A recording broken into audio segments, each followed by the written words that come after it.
Kami di sini dari kelompok 1 ingin mempresentasikan hasil materi kami, yaitu konsep dasar media pembelajaran IPS. Tapi sebelum itu izinkan kami memperkenalkan diri. Nama saya Junior Sucianturi dan rekan saya. Nama saya Muhammad Ibu Pasar Ibu dan rekan saya. Nama saya Rizal Tina dan rekan saya. Perkenalkan nama saya Chandra Pino. Baik, benar-benar akan dijelaskan oleh saya. Pembelajaran IPS atau ilmu pengetahuan sosial adalah memiliki kedudukan yang sangat penting dalam proses pendidikan karena berfungsi untuk membekali peserta didik dengan kemampuan memahami fenomena kehidupan sosial di masyarakat. Melalui pendidikan ini, peserta didik diharapkan mampu memiliki kesadaran sosial, kepekaan terhadap lingkungan sekitar, serta sikap dan keterampilan kewarganegaraan yang diperlukan dalam kehidupan bermasyarakat, berbangsa, dan bernegara. Meskipun demikian, materi IPS memiliki karakteristik yang kompleks karena mencakup berbagai aspek kehidupan. Yang kedua, abstrak dan multidimensional, sehingga kerap menimbulkan kendala dalam proses pembelajaran. Nah, penyampaian materi IPS ini masih didominasi oleh metode konvensional atau prediksi parameter, yang dimana minat dan partisipasi peserta didik itu kurang. Kondisi ini berpotensi menyebabkan peserta didik mengalami kesulitan dalam proses pembelajaran dalam memahami mengaitkan materi dengan realitas kehidupan sehari-hari serta mengembangkan kemampuan berpikir kritis terhadap permasalahan sosial. Nah, dalam konteks tersebut, keberadaan media pembelajaran menjadi unsur yang sangat penting dan tidak dapat dipisahkan dari pembelajaran ilmu pengetahuan sosial. Media pembelajaran ini berperan sebagai sarana yang membantu menyampaikan pesan pembelajaran secara lebih konkret, variatif, bermakna, sehingga materi yang bersifat abstrak lebih mudah dipahami oleh peserta didik. Media pembelajaran yang tepat dan relevan tidak hanya mampu meningkatkan daya tarik bagi peserta didik, tetapi juga mendorong terciptanya proses pembelajaran yang aktif, kreatif, dan berpusat pada peserta didik. Nah, dengan demikian, pemanfaatan media pembelajaran secara optimal dapat mendukung tercapainya tujuannya pembelajaran IPS secara efektif dan berkelanjutan. Pembelajaran tujuan penulisan.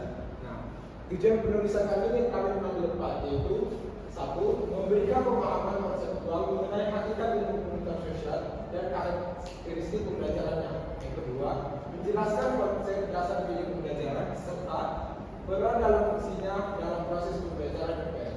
Yang ketiga, menguraikan urgensi penggunaan media pembelajaran dalam mendukung efektivitas dan kualitas pembelajaran ilmu pengetahuan sosial. Dan yang terakhir, menjelaskan keterkaitan antara media pembelajaran dengan karakteristik peserta didik dalam proses pembelajaran IPS. Baiklah, penjelasan selanjutnya akan dijelaskan oleh rekan saya. Baik, di sini saya akan menjelaskan pengertian ilmu pengetahuan sosial atau IPS. Ilmu pengetahuan sosial atau IPS merupakan mata pelajaran yang disusun secara berpadu dengan mengintegrasikan berbagai cabang ilmu sosial, antara lain geografi, sejarah, ekonomi, sosiologi, dan antropologi. Integrasi berbagai disiplin tersebut disederhanakan dan disesuaikan dengan tingkat perkembangan kognitif, sosial, serta psikologis peserta didik, sehingga materi IPS dapat dipahami secara bertahap dan sistematis. Dalam konteks pendidikan, IPS tidak semata-mata menekankan pada penguasaan aspek pengetahuan, tapi juga diarahkan pada pembentukan sikap, nilai, dan keterampilan sosial yang dibutuhkan peserta didik dalam kehidupan bermasyarakat. Baik, lebih lanjut, dijelaskan oleh para ahli pendidikan menegaskan bahwa pembelajaran IPS bertujuan untuk membekali peserta didik dengan kemampuan memahami dan menganalisis berbagai permasalahan sosial yang terjadi di lingkungan sekitar. Melalui pembelajaran IPS, peserta didik diharapkan mampu mengembangkan kemampuan berpikir rasional dalam mengambil keputusan, serta menunjukkan partisipasi aktif dan bertanggung jawab dalam kehidupan sosial, berbangsa, dan bernegara. Oleh karena itu, proses pembelajaran IPS perlu dirancang secara kontekstual dengan mengaitkan materi pembelajaran pada realitas kehidupan sehari-hari, sehingga para peserta didik tidak hanya memahami konsep secara teoritis, tetapi juga mampu mengaplikasikannya dalam situasi nyata. Baik, berikutnya dilanjutkan oleh rekan saya. Baik, selanjutnya adalah pengertian dan fungsi media pembelajaran. Yang seperti kita ketahui, media pembelajaran adalah alat atau sarana untuk membantu dalam proses pembelajaran. Nah, fungsinya itu sebagai pemahaman untuk mempermudah pemahaman materi. Agar kayak misalnya kan kita belajar di sekolah, tapi yang kita lihat cuma buku aja itu kayak membosankan. Jadi fungsinya itu biar siswa itu lebih aktif atau lebih termotivasi untuk belajar. Kemudian ada urgensi pembelajaran dalam pembelajaran IPS. Jadi media pembelajaran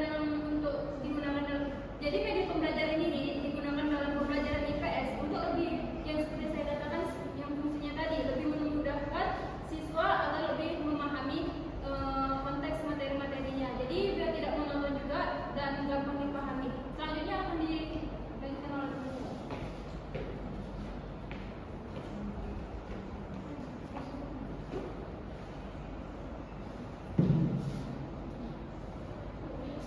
Baik, di sini saya akan melanjutkan ke bagian selanjutnya, yaitu kebutuhan inovasi media berbasis karakteristik siswa.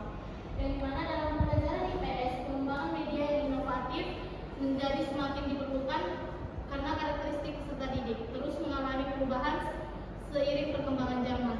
Siswa masa kini umumnya lebih dekat dengan pembelajaran berbasis teknologi, visual dan interaktif dibandingkan dengan metode pembelajaran yang mengandalkan ceramah, penjelasan lisan. Oleh sebab itu, perancangan media pembelajaran IPS harus mempertimbangkan gaya belajar, minat serta tahap perkembangan kognitif dan sosial peserta didik. Media pembelajaran yang inovatif tidak sekedar berfungsi sebagai alat bantu guru, tetapi juga sebagai sarana untuk menciptakan pengalaman belajar yang lebih bermakna dan sesuai dengan kehidupan nyata siswa. Selanjutnya, rangkuman yang dimana IPS memiliki peran strategis dalam membentuk pengetahuan, sikap dan keterampilan sosial peserta didik agar mampu berperan secara aktif dalam kehidupan masyarakat, berbangsa dan bernegara. Namun sifat materi IPS yang luas dan kompleks sering menjadi tantangan dalam proses pembelajaran, terutama jika hanya disampaikan melalui metode ceramah yang monoton. Oleh karena itu, media pembelajaran memiliki peran yang sangat penting dalam membantu memperjelas penyampaian materi secara lebih konkret dan mudah dipahami. Sekian presentasi dari kami. Saya lanjutkan ke moderator. Baik, sekian hasil penjelasan materi dari kelompok kami. Jika ada teman-teman yang ingin bertanya, kami persilahkan. Baik, perkenalkan nama saya Rania Desra Purba, saya dari kelompok 4. Menurut yang saya lihat, siswa-siswa mulai dari SD, SMP, SMA, mungkin SMA nggak ada ya, SMP. Pembelajaran IPS itu menurut mereka itu sangat membosankan. Kayak sangat membosankan, bahkan mereka sangat ngantuk kalau ketika guru IPS itu mengajar gitu. Menurut kelompok kalian, apakah solusi yang kalian berikan atau misalkan kalian lah menjadi guru IPS lah, kita buat dulu ya, kalian guru IPS, solusi atau saran apa sih yang kalian buat supaya siswa-siswa tersebut tidak ngantuk, tidak bosan, tidak monoton, bahkan pembelajaran IPS itu lebih menarik gitu. Saya Jadira Ramadhani dari kelompok 3. Pertanyaan saya, apa saja aspek pengetahuan yang ingin kalian kembangkan melalui pembelajaran IPS kepada siswa? Baik, di sini saya di kelompok 2, nama saya Priscilla Takubolon. Saya ingin bertanya ke kelompok 1. Tadi kan membahas konsep dasar media pembelajaran IPS. Yang jadi pertanyaan saya, mengapa media pembelajaran IPS sangat penting dalam dunia pendidikan? Baiklah, terima kasih atas pertanyaan yang telah dilontarkan kepada kami dan izinkan kami untuk menjawab pertanyaan yang telah diberikan. Oke, baik. Di sini saya akan menjawab pertanyaan dari saudari Lia. Kenapa sih kayak mana caranya ngapain pembelajaran IPS itu biar tidak membosankan kan? Karena kayaknya IPS itu sama kayak PKN, monoton aja gitu. Apalagi waktu kita di SMA, kita pasti suruh nyatat aja. Nah, jadi menurut kelompok kami yang akan melakukan kalau misalnya kami jadi guru akhirnya. Terus nanti kami akan membuat pelajaran kayak media interaktif yang seperti yang kita pelajari sebelumnya.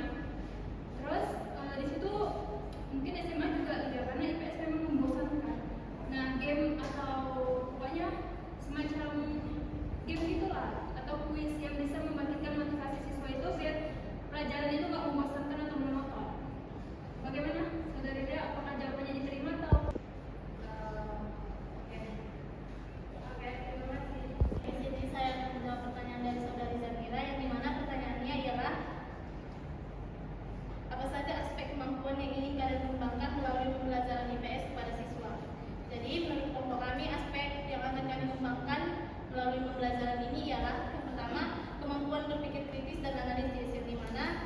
membantu siswa mengembangkan kemampuan berpikir kritis dan analisis dengan menganalisis isu-isu sosial, ekonomi, dan politik.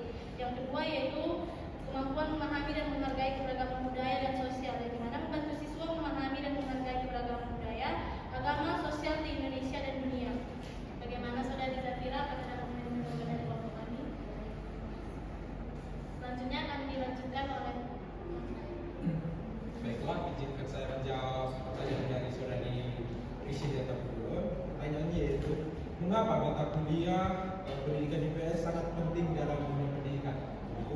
Nah, mata kuliah pendidikan IPS dalam dunia pendidikan sangat penting karena dapat membantu peserta didik dalam memahami isu-isu sosial secara menyeluruh serta menanamkan nilai-nilai warganegaraan. Nah, melalui mata kuliah ini, IPS, peserta didik dapat dilatih berpikir kritis, peduli terhadap masalah sosial, dan bertanggung jawab sebagai warga negara. Dengan demikian, ilmu pengetahuan sosial atau IPS berperan dalam membentuk generasi yang berpengetahuan, berkarakter, serta mampu hidup dalam bermasyarakat. Apakah jawaban saya dapat diterima? Bersedia? Baiklah, sekian hasil presentasi kami. Jikalau ada tutur kata yang kurang, tanyakan kami